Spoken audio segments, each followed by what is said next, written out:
amado, olá, amada, graça e paz da parte do nosso Senhor e Salvador Jesus Cristo. Nós somos a Igreja Metodista em Copacabana, na Décio Vilares, no número 36, e a gente está juntos para glorificarmos o Deus Todo-Poderoso, nesse culto de louvor e gratidão a Deus, Deus Todo-Poderoso.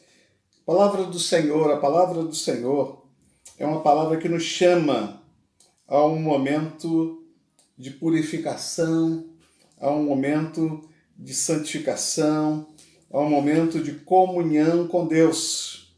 Então, eu quero já começar nos preparando para esse momento que vamos estar diante do Senhor, confessando os nossos pecados. Antes, porém, nós vamos estar lendo uma porção da palavra do Senhor.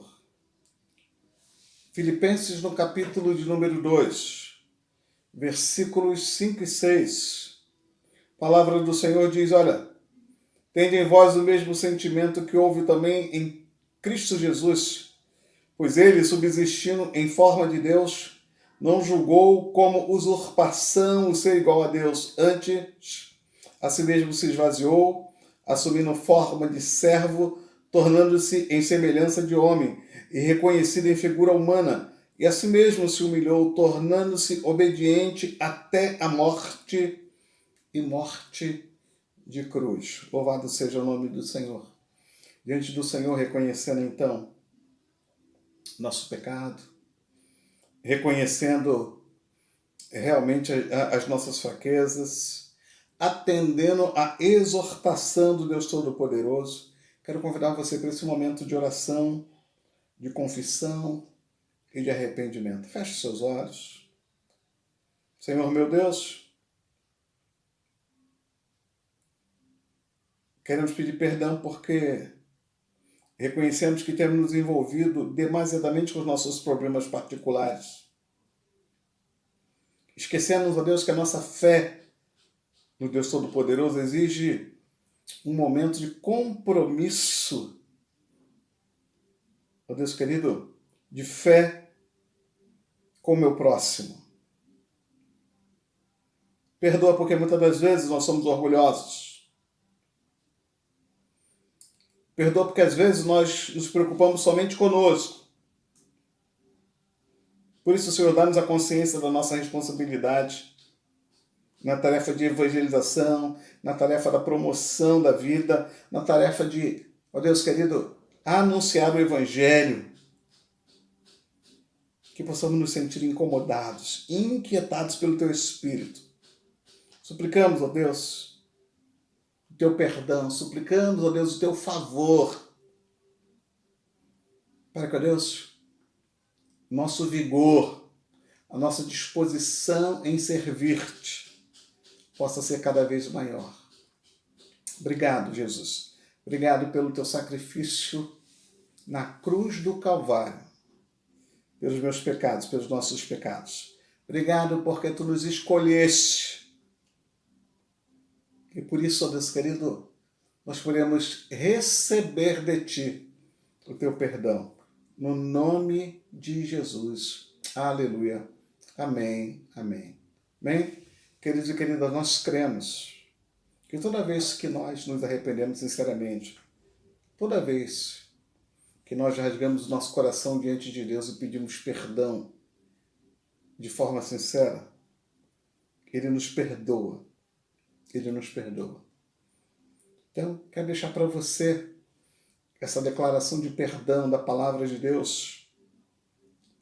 2 textos da palavra do Senhor que eu quero deixar para você.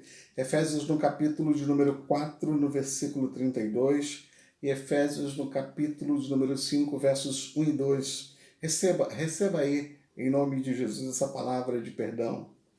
Antes, sede uns para com os outros benignos, compassivos, perdoando-vos uns aos outros, como também Deus em Cristo Jesus os perdoou. Sede, pois, imitadores de Deus como filhos e filhas amadas, e andai em amor, como também Cristo vos amou e se entregou a si mesmo por nós, como oferta e sacrifício a Deus em aroma suave. Aleluia, louvado seja o nome do Senhor. Por isso a gente pode adorar ao Senhor, a gente já pode louvar ao Senhor, a gente já pode engrandecer o Senhor.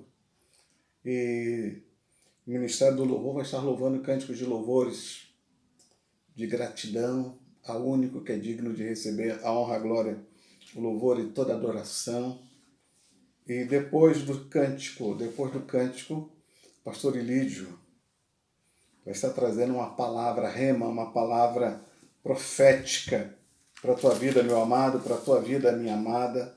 Então, fica na paz de Deus, recebe aí esse louvor, recebe aí no teu coração essa palavra que vai estar sendo ministrada sobre a tua vida. Seja abençoado e seja abençoada no nome de Jesus. Deus abençoe todas as áreas da sua vida. Deus abençoe a sua vida financeira. Deus abençoe a sua vida espiritual. Deus abençoe a sua vida conjugal. Deus abençoe toda a sua vida. Em nome de Jesus. Amém? Ministério do Louvor, tem oportunidade. Em nome de Jesus.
Meus erros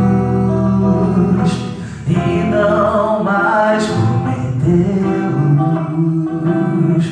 Sei que não vai ser tão fácil, mais difícil é continuar no erro e viver no mesmo desespero e ficar pra trás.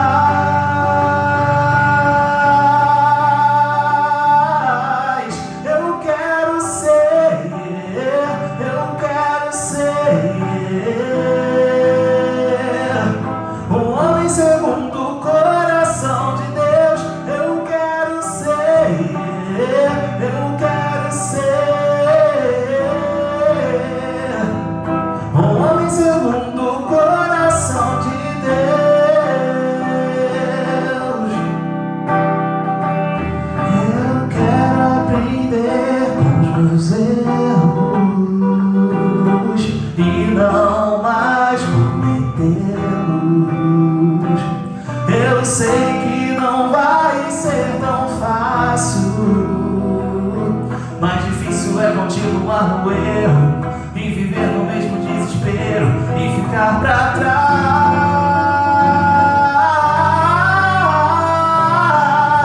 Eu quero ser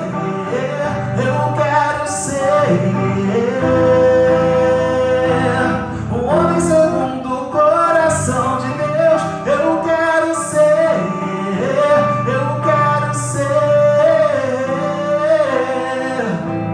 um homem segundo o coração de Deus. Um homem segundo o coração de Deus. Um homem segundo o coração de Deus.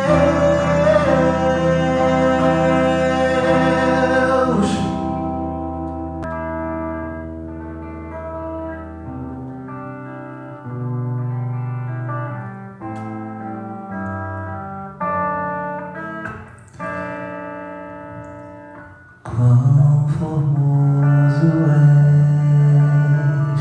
Rei do universo, sua glória enche a terra, enche os céus. Sua glória enche a terra, sua glória enche os céus. Sua glória enche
Sua glória enche a terra, Sua glória enche os céus, Sua glória enche minha vida, Senhor.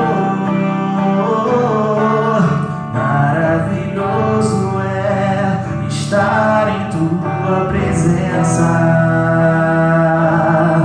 Maravilhoso é poder Te adorar. Maravilhoso é tocar nas Tuas vestes. Maravilhoso é Te contemplar, Senhor. Maravilhoso é estar em Tua presença. Maravilhoso é poder Te adorar. Maravilhoso é tocar nas Tuas vestes. Maravilhoso é Te contemplar, Senhor. Maravilhoso é Te contemplar, Senhor. Maravilhoso é Te contemplar, Senhor.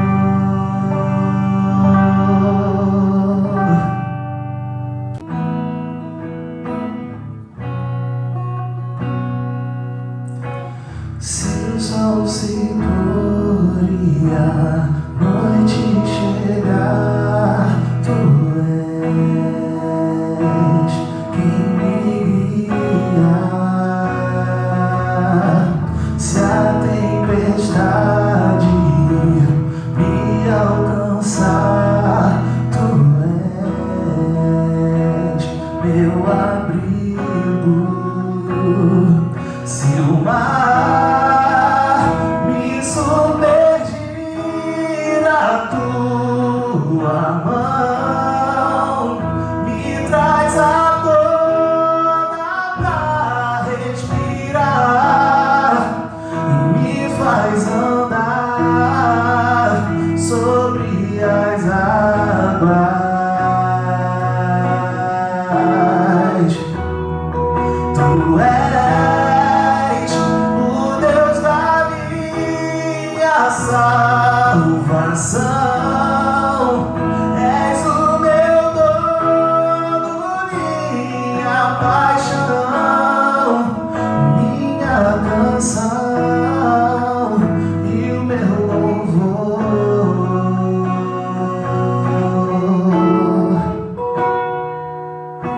Se o sol se pôr e a noite chegar, Tu és quem me guia.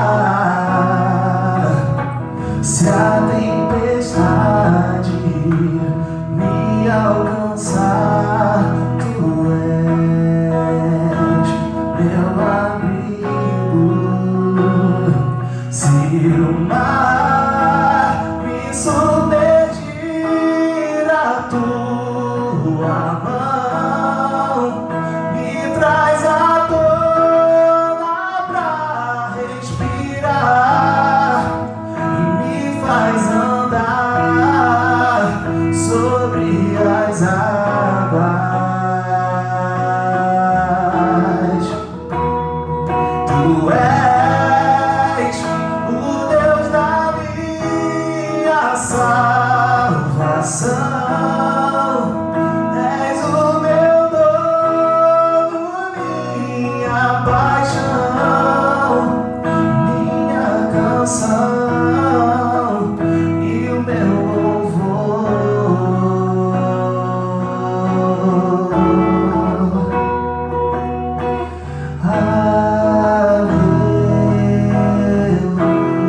Aleluia. Aleluia.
Boa noite, sejam todos bem-vindos à Igreja Metodista de Copacabana. Eu sou o pastor Elídio e neste dia eu quero convidá-los a abrir a palavra do Senhor no primeiro livro de Samuel, capítulo 6, versículos de 10 a 18. Capítulo 1 Samuel 6, dos versículos 10 a 18. Eu sou o pastor Elídio e estamos fazendo uma série de mensagens ao longo desse mês de julho sobre Em Seus Passos o que faria Jesus.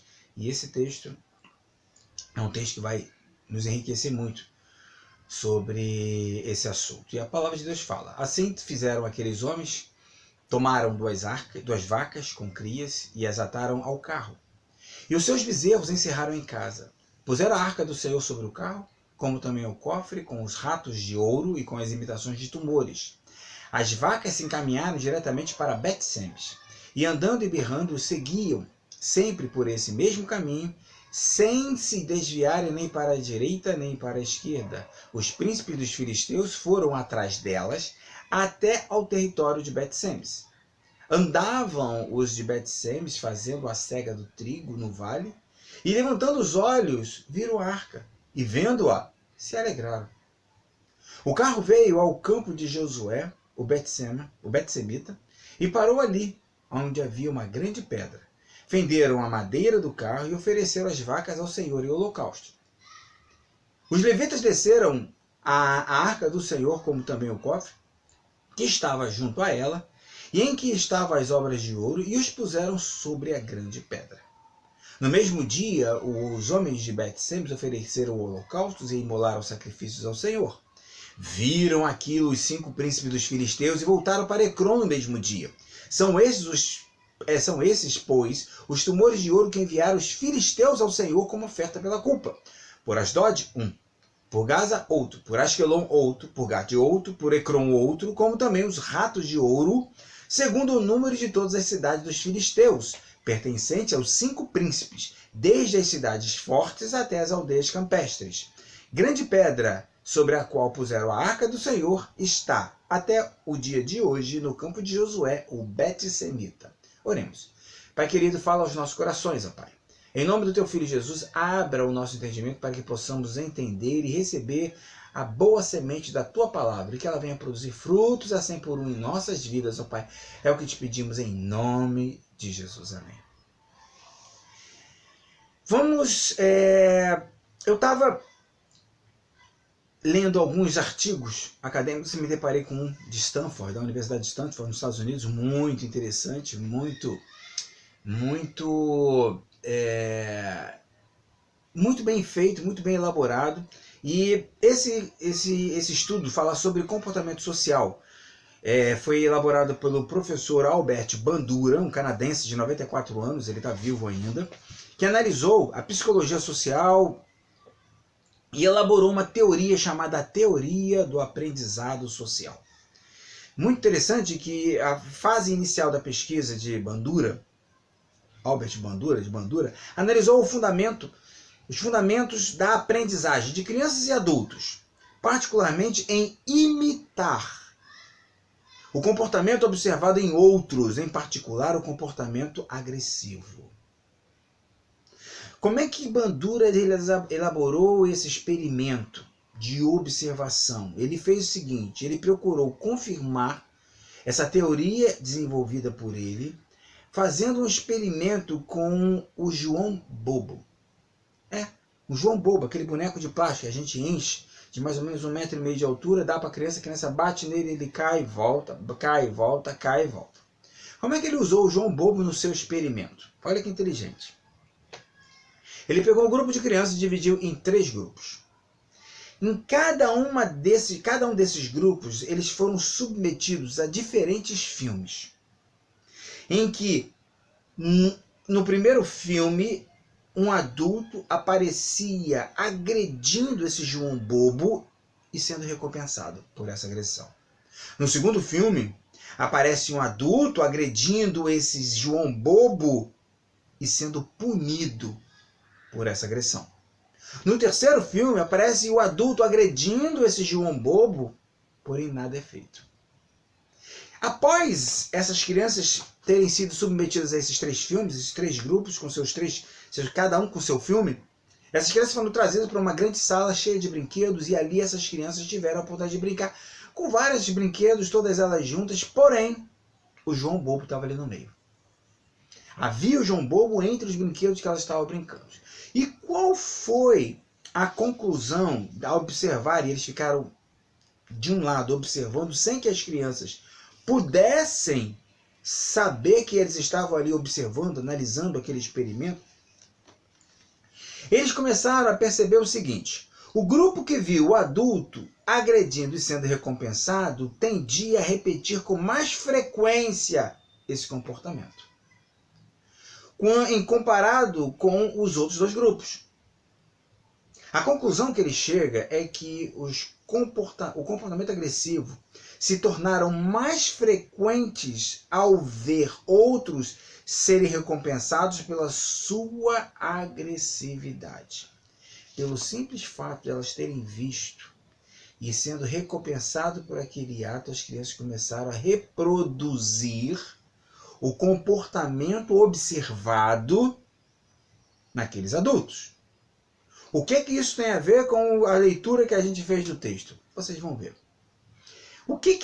Que texto é esse e em que circunstância ele foi colocado ali? Lembra que domingo passado eu falei sobre os filhos de Eli, Ofni e Finéias, o tipo de serviço que eles estavam prestando? Muito bem.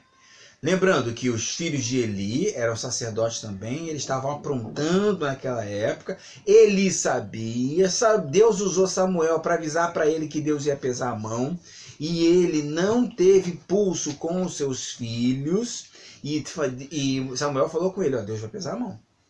Não deu outra. No momento que Israel foi à luta contra os filisteus, eles perderam a guerra. Ao perderem a guerra, os filhos de Eli, Ofni e Finéias, pensaram o seguinte: olha a superficialidade espiritual, falta de intimidade com Deus. Eles chegaram e fizeram a seguinte análise: se Deus está lá onde está a arca, vamos fazer o seguinte, vamos levar a arca para a guerra. Se a gente levar a arca para a guerra, Deus também vai estar na guerra. E aí vai fazer com que a gente ganhe essa guerra. Muito bem. Deus mandou que a arca ficasse em Siló, onde ela estava. Não que fosse retirada de lá e levasse para o campo de batalha. Deus não deu essa ordem. O que eles fizeram? Pegaram a arca da aliança, levaram a arca da aliança. Pegaram essa arca do Senhor, levaram para a guerra. Conclusão: perderam a guerra. Ofni e Finéias foram mortos. E Ofni e Finéias morreram. Além de morrerem, perderam a arca e perderam a guerra. Volta o mensageiro da guerra e vem falar com Eli, pai de Ofni e Finéias, o sumo sacerdote. E ele fala o seguinte: olha, teus filhos morreram, a arca foi saqueada pelos filisteus. Naquela mesma hora, Eli cai para trás, por ser muito gordo, quebra o pescoço, morre, e se cumpriu a profecia que Samuel tinha falado a respeito dele. Isso está escrito no capítulo 4.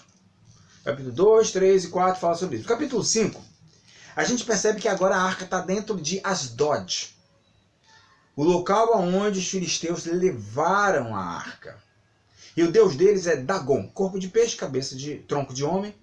E ali eles botaram a arca da aliança na frente do Dagon, o deus deles. O que aconteceu? Na primeira noite, Dagon, estava no chão.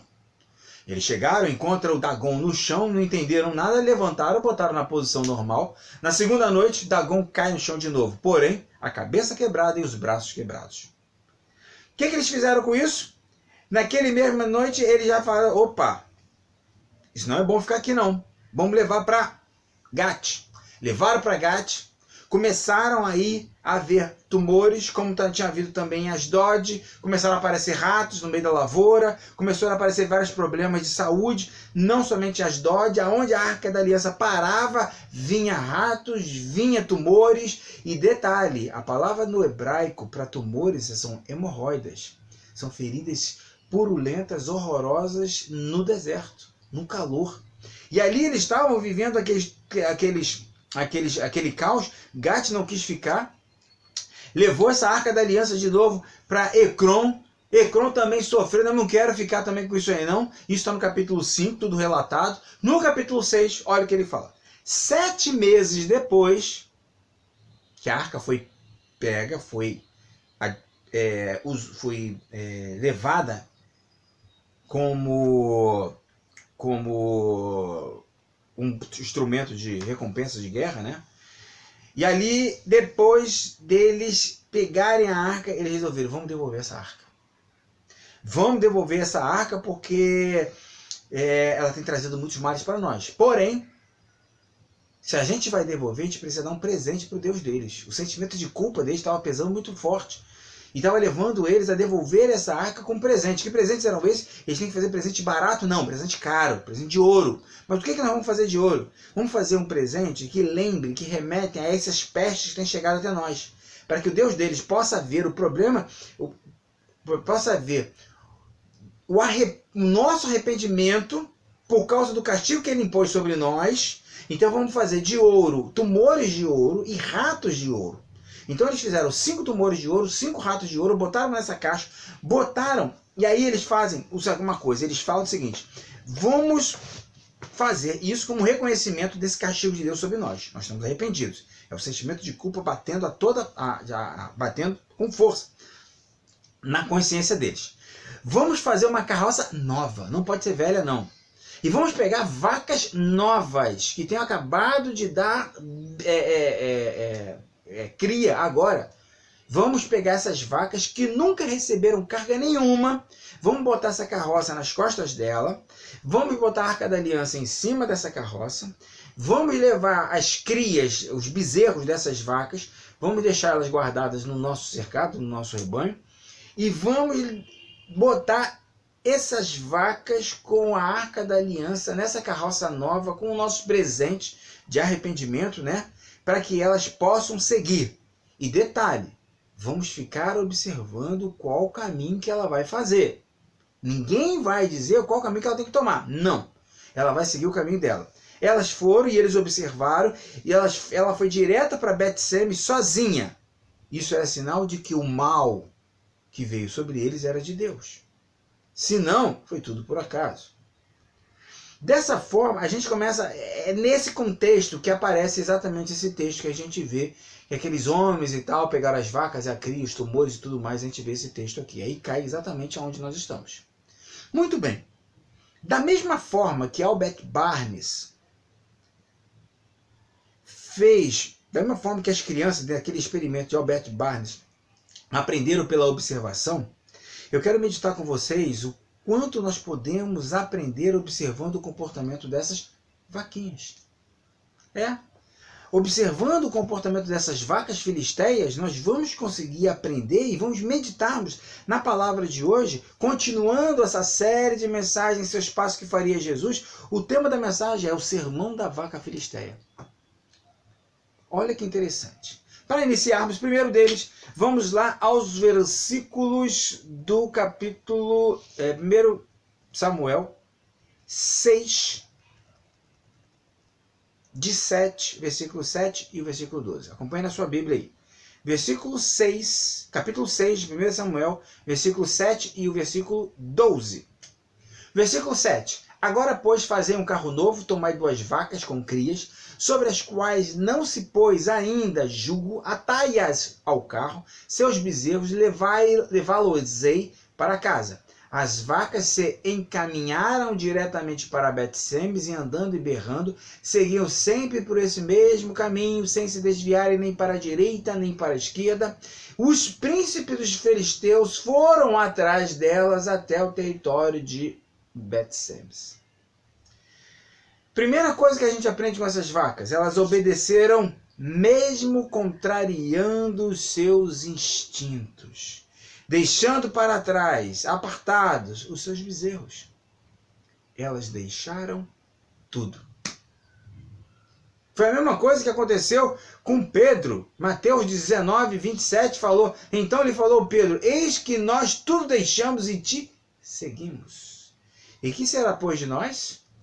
Amados, nós estamos aqui diante de um texto em que a gente aprende que, na medida do nosso relacionamento com Deus, pela observação dessas vaquinhas, pelo que a palavra de Deus nos orienta, a gente observa que devemos deixar tudo. Olha o que é as vacas, e não bois. Vacas e não bois. Isso tem importância? Muita. Demonstraram o desprendimento das coisas materiais. Elas obedecem a Deus a qualquer preço. Primeiro, a vaca vale mais do que o boi. Além de fazer o mesmo trabalho que o boi, ela também dá bezerros e leite. Então os filisteus, movidos pelo sentimento de culpa, não deram bois, deram vacas. As vacas, além do mais, elas também tinham o instinto materno. O instinto materno as impediria, em condições normais, de se afastarem da sua prole, no período de amamentação, mas as vacas filisteias obedeceram. Muitas vezes nós não queremos deixar o nosso conforto de casa num domingo à tarde para visitar um membro que se encontra afastado.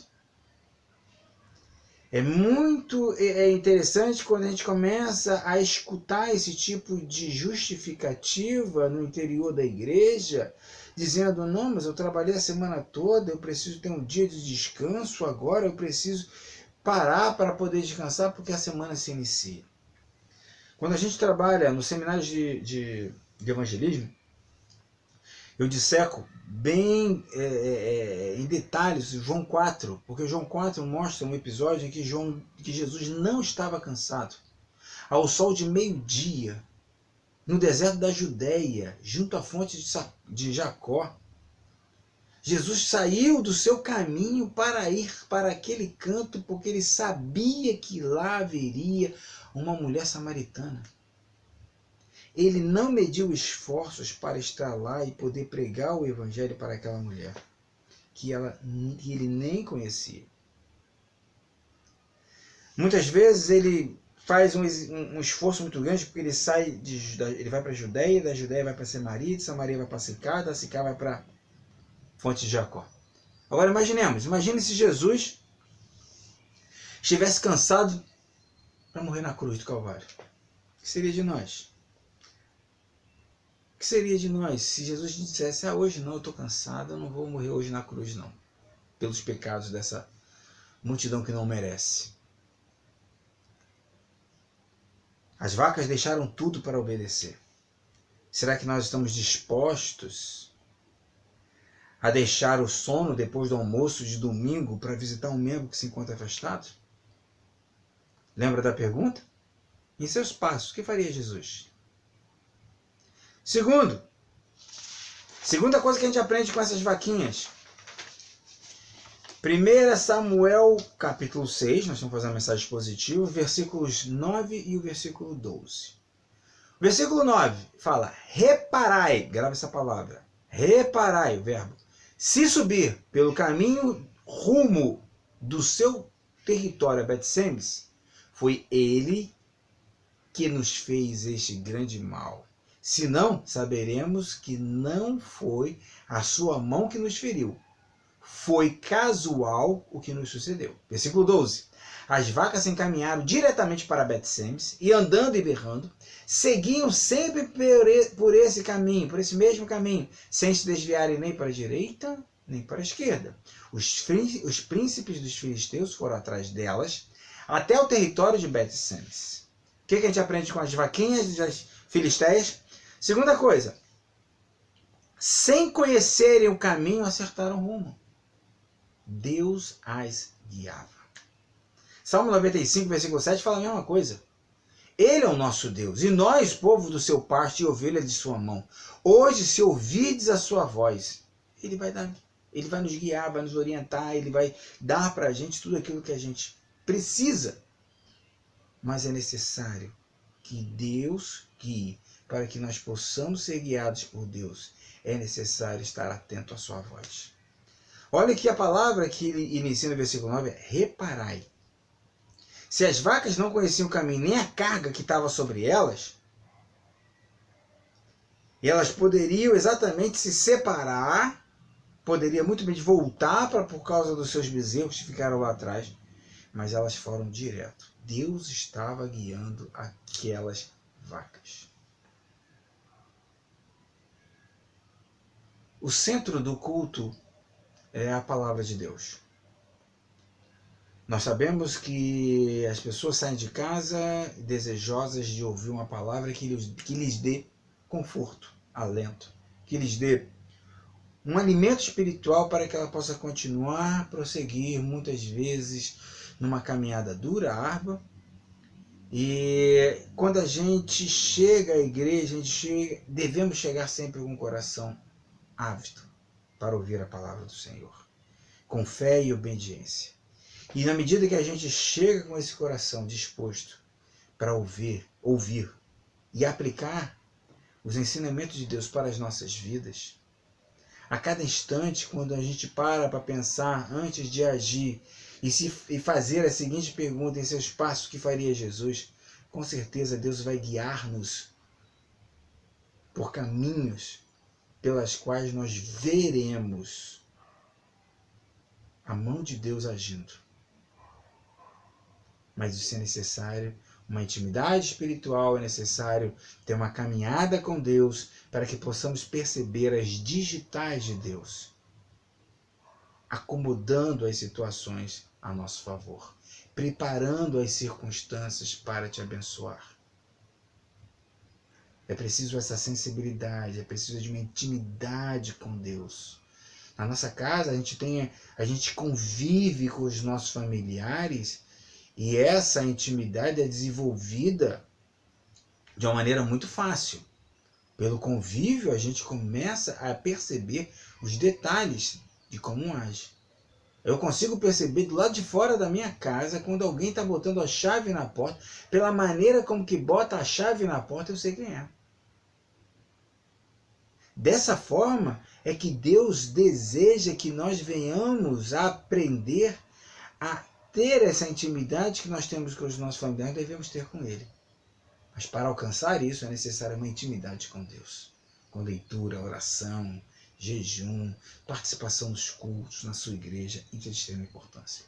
Primeira coisa que nós aprendemos com as vaquinhas é que elas deixaram tudo para servir, para obedecer a Deus. Deixaram tudo.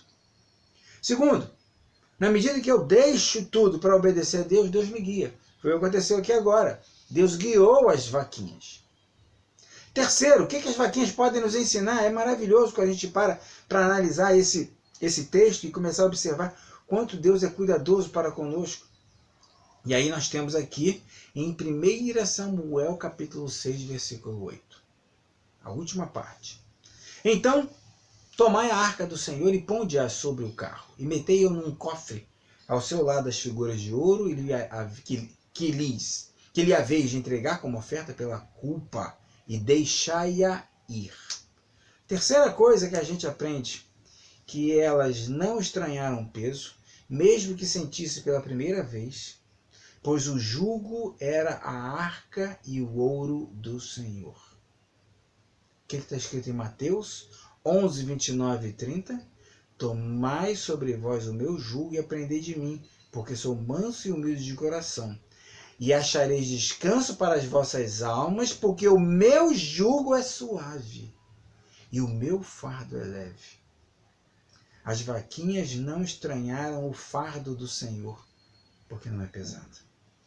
O mundo, ao contrário, tem colocado sobre nós inúmeras outras cargas, julgos, pesos, obrigações. Eles começam a obrigar as pessoas no mercado de trabalho. Você só sabe inglês? Você não sabe inglês, tem que saber inglês. Mas você sabe só inglês, precisa saber outra língua. Você precisa fazer curso, precisa fazer isso, precisa ter pós-graduação, precisa fazer... O mundo está colocando sobre as pessoas um jugo extremamente pesado. E as pessoas têm que estar antenadas, têm que estar ligadas, têm que estar praticamente full time ligadas com a empresa, quase elas não têm vida privada. A gente sabe o quanto demanda tempo, mas o mundo tem colocado sobre nós um peso enorme. Mas quando a gente coloca Deus em primeiro lugar, a obra do Senhor na minha, na sua vida, ela não é pesada. Se for muitas coisas, as forças serão renovadas a cada dia, porque a palavra de Deus em Isaías 40:31 fala: mas os que esperam no Senhor renovam as suas forças.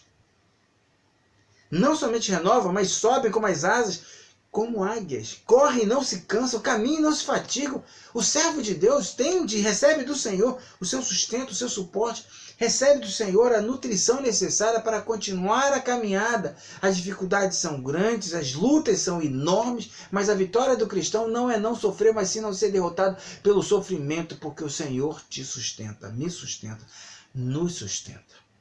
Para encerrarmos, vamos voltar à introdução do professor Albert Bandura, da Universidade de Stanford.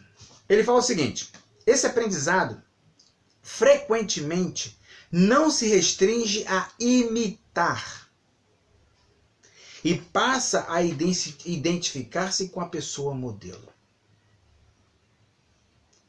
Para Albert Bandura, imitar um ato vazio que não tem compromisso com o personagem principal. Imitar envolve um comportamento e objetos, somente. Uma coisa vazia, inócua. O ator só está ali representando. Ele não tem nenhuma responsabilidade para com o personagem. Enquanto identificar-se envolve adotar e reconhecer-se nos comportamentos, nos valores, nas crenças e atitudes observadas aonde? Na pessoa modelo. Qual é a nossa pessoa modelo? Cristo Jesus. Isso é um Albert Bandura falando. Identificar-se amplia o comportamento observado para diversos outros objetos animados e inanimados, enquanto imitar é muito mais restrito, é uma coisa irrisória, é só uma reprodução de um comportamento sem o compromisso de ser como parâmetro, como paradigma estabelecido. E nós temos um paradigma, uma pessoa modelo, que é Cristo Jesus. Em seus passos, o que faria Jesus? É uma frase que nos faz pensar antes de agir. A partir da identificação da pessoa modelo, Jesus, e não de uma imitação vazia, vamos imitar o que Jesus Cristo, não! Uma imitação vazia, sem compromisso com o personagem a ser trabalhado, como o ator faz muitas vezes. Vemos que aqui nessas vaquinhas, essas vaquinhas têm muito a nos ensinar, que elas são um padrão de comportamento que nós devemos seguir. O que elas fizeram? Elas deixaram tudo. Por isso Deus os guiava. E por isso o jugo não era pesado.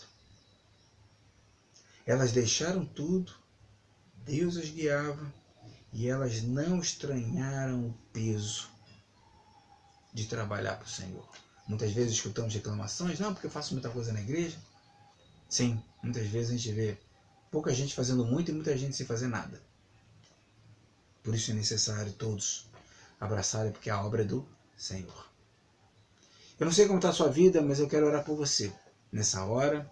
Eu não sei como você tem vivido esses dias de pandemia, mas o Senhor nos ensina esses passos que faria Jesus. Deixa tudo. Deixa que o Senhor vai estar guiando a sua vida. E você vai ver que quando você começa a trabalhar para o Senhor, o trabalho do Senhor não é pesado. O Senhor renova as suas forças. Você vai caminhar e você não vai se cansar, porque o Senhor te sustenta. Pai querido, em nome do Teu Filho Jesus, eu quero interceder por essa família, por essa casa, Pai. Por essa pessoa que está assistindo esse vídeo agora, quero te pedir que Tu venhas, ó Pai, suprir, sustentar. Que Tu venhas, ó Pai, tocar nesse coração, que ele possa sentir agora a presença do Teu Espírito ardendo em seu coração, Pai. Que ela possa estar a cada dia, Pai, ele desenvolver um amadurecimento espiritual na medida que começa a ler a Tua Palavra, começa a estudar a Tua Palavra, começa a meditar e começa a participar dos cultos ativamente. Ó Deus amado, em nome do Teu Filho Jesus, a Tua igreja, ela precisa a cada dia sentir essa vontade, como essas vaquinhas, de obedecer a Ti em tudo. para que tu possas guiar-nos a cada dia mais. Eu sei que eu preciso mais, nós sabemos que somos seres humanos e precisamos mais, por isso eu te peço, ó Pai, dá-nos, ó Pai, a cada dia mais experiências novas contigo. Uma experiência para que nós possamos confiar a cada dia mais em Ti, Pai. Dá-nos um final de domingo abençoado, ó Pai. Uma semana cheia da Tua graça, que ao longo dessa semana possamos ter a sensibilidade de enxergar as Tuas digitais, mudando as coisas, mexendo nas circunstâncias ao nosso redor, para que o Teu servo e a Tua serva possa verdadeiramente glorificar o Teu nome. Em nome do Teu Filho Jesus. Amém. Recebamos a bênção. Que a graça do Deus Trino, o amor do Deus Filho e a doce e maravilhosa consolação do Espírito Santo seja sobre sua vida, sobre sua família, sobre sua casa, hoje e eternamente. Amém.